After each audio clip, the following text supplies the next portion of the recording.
Dzisiejszy poranek zaczynamy w miejscu, które miało być tylko krótkim przystankiem, a okazało się idealne na poranną kawę.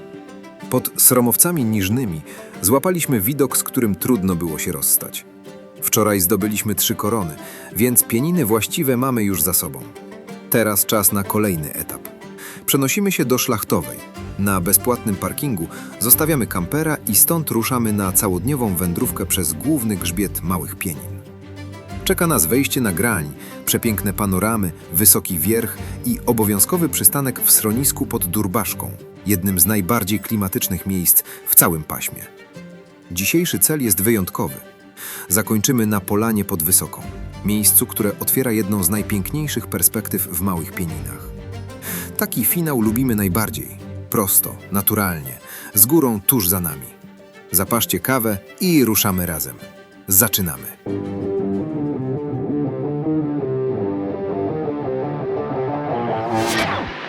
Mamy godzinę 6 rano. Trochę ruchu się zaczęło tutaj przy głównej drodze. Taka miejscówka, jak widzicie. Nic specjalnego z tej strony, ale postanowiliśmy się tutaj zatrzymać na noc, by z okna mieć właśnie taki widoczek na całe Tatry.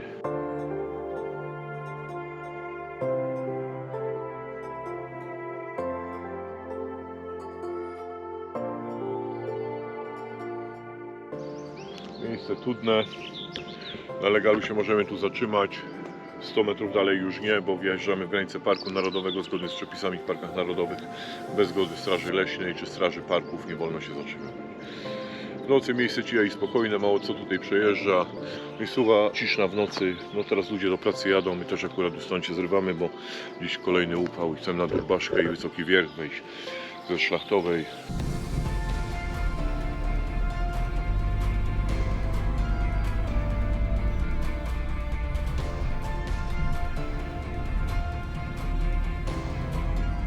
Dotarliśmy do Szlachtowej, darmowy parking przed kościołem, kościół przepiękny, nie wiem czy to jest katolicki, bo krzyże normalne. Idziemy na szlak. Jesteśmy tutaj, idziemy w kierunku schroniska na Durbaszce.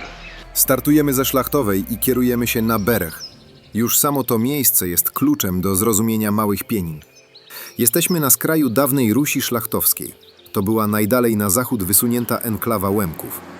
Od końca XV wieku osadnictwo pasterskie tworzyło tu unikalny tygiel kulturowy, który brutalnie zgasł po akcji Wisła. Ale ten szlak to nie tylko historia kultury, to też historia skał. Właśnie kierujemy się na 11-kilometrowy grzbiet Pienińskiego Pasa Skałkowego, geologicznej granicy, która dzieli całe Karpaty. Na tych 11 kilometrach czeka nas 629 metrów podejść. To jest nasz cel. Dotrzeć w rejon Wysokiej, a po drodze zobaczyć widoki zaliczone do pierwszej trójki najlepszych w całych Pieninach. No i 1,2 km od parkingu idziemy przez Szlachtową, ulica Berech. Pomału widoczki się zaczynają. Szlak jest podobno łatwy. Dziećmi nawet polecają, żeby go przejść, zobaczymy.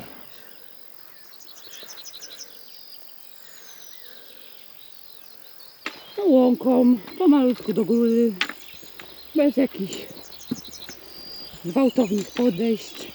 Tak na razie wygląda ten szlak. Właśnie osiągamy główny grzbiet Małych Pienin. Zostawiamy w tyle zalesioną huściawę, której nazwa w języku Łemków oznacza gęsty las. Krajobraz wreszcie się otwiera, nagradzając nas pierwszymi spektakularnymi widokami. Ten grzbiet to geologiczne serce regionu. Pieniński Pas Skałkowy, czyli tektoniczna granica dzieląca całe Karpaty na zewnętrzne i wewnętrzne. Właśnie to zderzenie potężnych płyt miliony lat temu wypiętrzyło twarde wapienie. To one tworzą unikalny, urwisty i poszarpany krajobraz Pienin. Teraz skręcamy w lewo i rozpoczynamy marsz graniczną Granią w kierunku najbardziej widokowego punktu tej trasy, jakim jest Wysoki Wierch. Spotkaliśmy kochani przed chwilą na szlaku kilku panów, 70+. No i 3 z jednego się śmiało, bo prawie wrócił z Himalajów i się go cały czas pytałem, czy za dużo tlenu nie ma. Super, więc można. Na Wysokiej spotkaliśmy panię po 80. Jak się całe życie chodzi, to można i w tym wieku góry zdobywać. Piękny szlak. wędrujemy dalej Połoninką. Kochani, szlak jest cudowny, łatwy. No wiadomo, trzeba iść troszkę pod górkę, ale to nie jest nic trudnego. Każdy, nawet przy samym zdrowiu, tutaj da radę.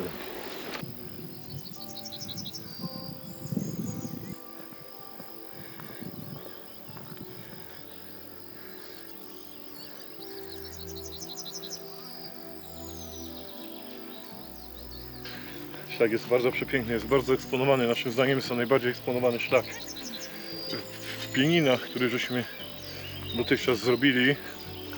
Jest bardzo widokowy, co chwilę widok na Tatry. Po lewej stronie Beskid Sądecki i Gorce. Jedziemy na wysokie skałki szlachciańskie. Stamtąd ponoć jest najpiękniejszy widok. Zaraz po Sokolicy i Trzech Koronach, a ten widok jest o tyle lepszy, że jest to widok 360 stopni. Tak więc wdrapiemy się tam na górkę i powiemy Wam, czy jest ciężko, bo ta górka też tak dosyć poważnie trochę wygląda, jest przed nami. Jak widzicie tam, ale najgorsze i tak mamy za nami. Szlak jest łagodny generalnie, jest najłagodniejszym szlakiem, który żeśmy dotychczas przemierzali tutaj. Każdemu polecamy. No widoczki cudne. Spaczamy ze szlaku na prawo i idziemy na wysoki wierch, jest 10 minut. Widoczki przednie.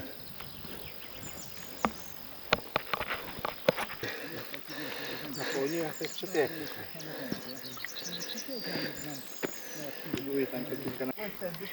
Wycieczka się zrobiła niesamowita. Powiększona o 3 osoby. Himalaiści z nami wędrują. Jesteśmy na wysokim wierchu, około 5 km od startu i osiągnęliśmy jeden z kluczowych punktów Małych Pienin. To jest kopulasty szczyt o wysokości 898 metrów, który leży dokładnie na granicy polsko-słowackiej. Jest to jeden z najbardziej widokowych punktów na całym grzbiecie Małych Pienin. Stąd, dzięki bezleśnej, trawiastej hali, horyzont otwiera się szeroko, zapewniając pełną panoramę Karpat. Na północy widać pasmo Radziejowej i Gorce, ale główną oś widokową stanowi pasmo Tatr Wysokich oraz Magura Spiska na południu. Ten wierzchołek jest niemym świadkiem dawnych Małych Pienin. Właśnie na takich otwartych halach, na styku kultur, kwitło do 1947 roku pasterskie życie Łemków. Dziś jest to symboliczny punkt pogranicza, który jednocześnie łączy i dzieli Polskę i Słowację. I schodzimy z wysokiego wierchu. Opuszczamy piękne widoczki na Tatry.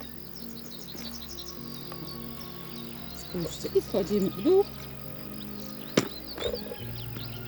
Musieliśmy tu wejść i niestety zdrapać się z powrotem, bo chcemy zrobić pętelkę.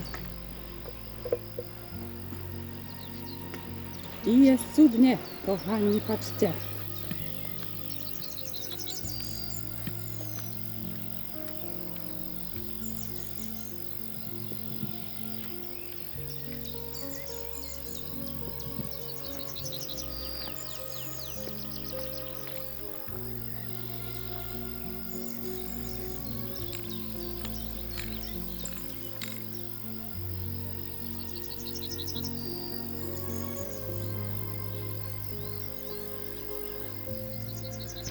I kochani, docieramy powoli do schroniska pod Durbaszką.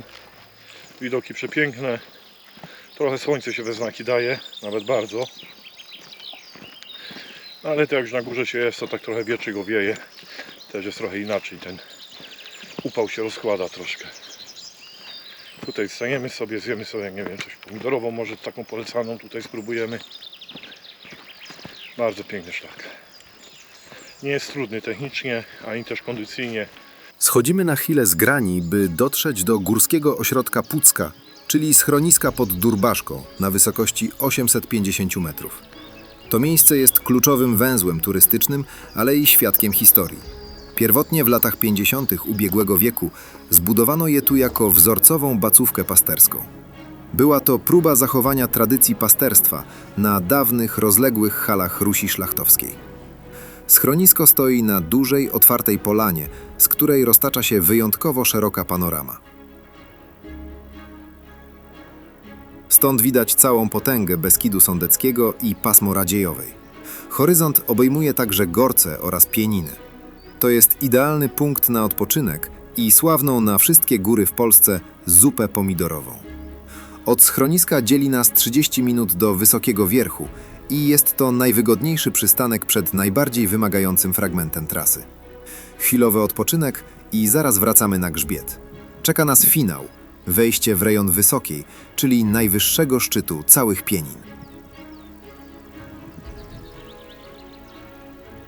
Krótki oddech na Durbaszce, pomidorowa, osłabiona, zjedzona. Polecamy każdemu pomidorówkę, wszędzie ją zachwalają. I wracamy się teraz z powrotem na szlak. Dojście tu trwało 10 minut, więc dojście do szlaku będzie trwało 20 minut.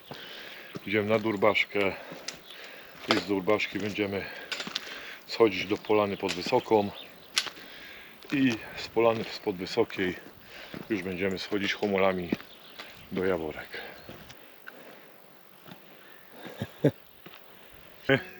Do rozejścia szlaku z powrotem nie było tak źle. Szefowa już tam do góry atakuje. Naprawdę polecamy Wam zejść ze szlaku, zejść sobie do Durbaszki, odpocząć chwilę, napić się kawy. Durbaszka, jeszcze tak, żeby ta informacja była w miarę ścisła, jest ośrodkiem oświatowym, to jak ktoś liczy na jakiegoś browarka, to się bardzo zawiedzie. Nie kupicie tam alkoholu w żadnej formie, ani też nie wypijecie sobie piwka czy czegoś mocniejszego ze sobą niesionego, ponieważ nie wolno. I po dłuższej chwili, kochani, docieramy do Durbaszki.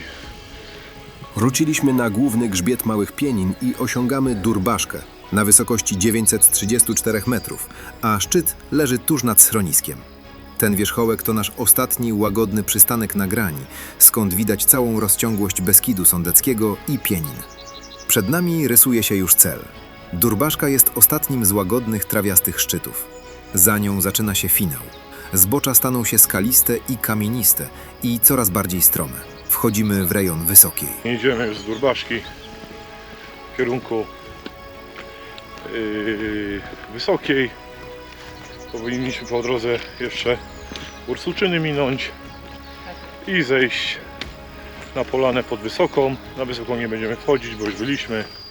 Ścieżka to już tu jest w zasadzie na grzbiecie autostrada, a nie ścieżka.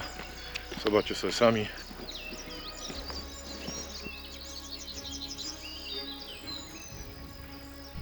Kawałek od Durbaszki, trudno mi nawet powiedzieć ile kilometr będzie. Nie patrzyłaś jaka tam była odległość. W każdym razie jesteśmy na 10 kilometrze trasy. Dotarliśmy do Borsuczyn, 939 metrów. No tak jakoś dziwnie, bo te kartki jest takie, ktoś robi na drzewach, przybija. Nie ma jakichś takich tabliczek oficjalnych. Nie wiem, czy PTT-ku nie stać na to, czy nie rozumiem. No i tutaj wchodzimy do lasu i stąd kierujemy się już na Polanę pod Wysoką. I z Borsuczyn niebieskim szlakiem dalej wchodzimy w las i kierujemy się powoli ku dołowi. Ostatnie podejście do góry na tym szlaku.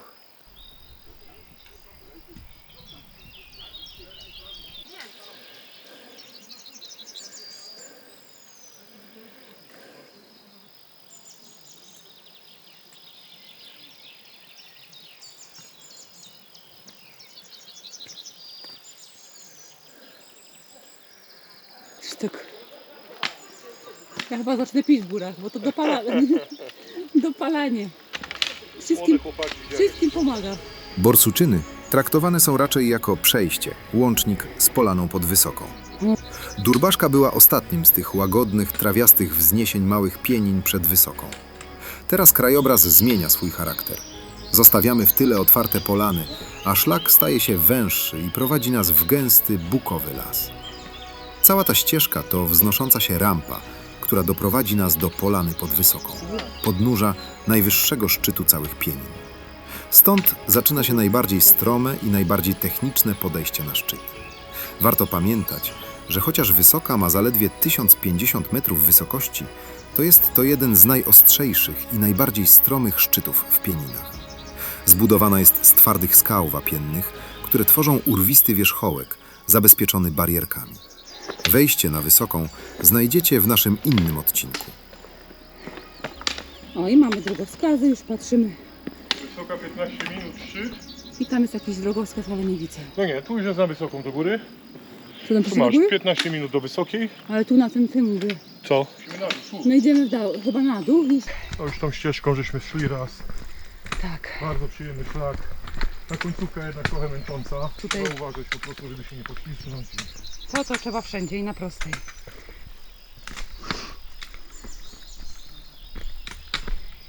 Tak jest naprawdę fajny. Muszki gryzą. Taki dosyć wymagający się staje się pod wejście pod wysoką. Ale można sobie go skrócić i można sobie zejść do schroniska pod Durbaszką. Bardzo polecamy wejść sobie na Durbaszkę i po prostu czyni przepiękne widoki i bardzo łatwy szczyt. Schodzimy już do wąwozu Homole, ale nie będziemy go dziś pokazywać. Cały wąwóz jest już w osobnym odcinku, więc nie ma sensu go dublować. Dzięki, że byliście z nami na tej trasie. A jeśli chcecie więcej takich konkretnych i praktycznych materiałów z Pienin i nie tylko, zostawcie suba, kliknijcie łapkę w górę i napiszcie w komentarzu, czy mieliście okazję już przejść ten szlak. To naprawdę pomaga rozwijać kanał i daje nam sygnał, że warto robić kolejne odcinki. Do zobaczenia na następnej wędrówce.